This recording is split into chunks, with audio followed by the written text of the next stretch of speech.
खेसारी जी जाना बेला गाना गावत ले बहुत सारा कैसेट ऐसा रहे जौन हिट ना होत रहे। मनु बाबा के दुकान पर बाबा बैठे रहने और वही जी एगो अंगूठी देखनी देखे कभी भी खेसारी जी के एगो हाथ में जी अंगूठी बा रउआ गौर करब चाहे वो कोनो फिल्म होके चाहे कोनो फिल्म के सीन होके लेकिन वो अंगूठी ना खोलेला और वो अंगूठी के बदौलत जौन टाइगर पत्थर है ना महाराज जी टाइगर पत्थर मिलल जब खेसारी जी के महाराज जी के आशीर्वाद और ओकरा बाद से खेसारी जी रउआ सबके बीच में कहां से कहां चल गई रउआ सब कहे सुने के मोहताज नहीं कि हमने के बीच में कृष्णा बेदर्दी जी बानी यहाँ के ऊपर बहुत सारा आशीर्वाद महाराज जी के हमने के ऊपर बा। अच्छा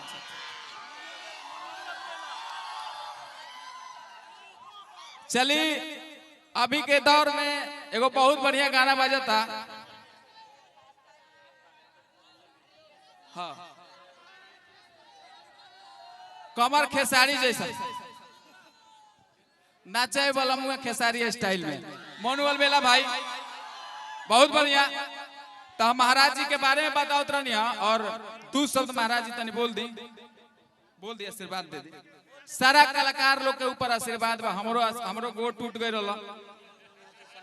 तो महाराज जी आशीर्वाद दे लेकिन ना इनका तिलक में आवे के गोड़ टूटल आवे के स्थिति में ना रहनी लेकिन महाराज जी का आशीर्वाद भलते जी आगे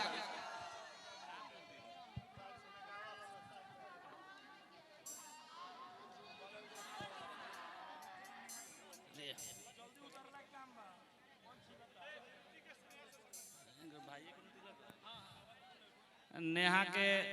भाई के तिलक में जितना लोग आयल बा मंच पर से नीचे लोग सब लोग के माँ पीताम्बरा के माँ बगला मुखी के आशीर्वाद सब लोग के ऊपर बनल रहो।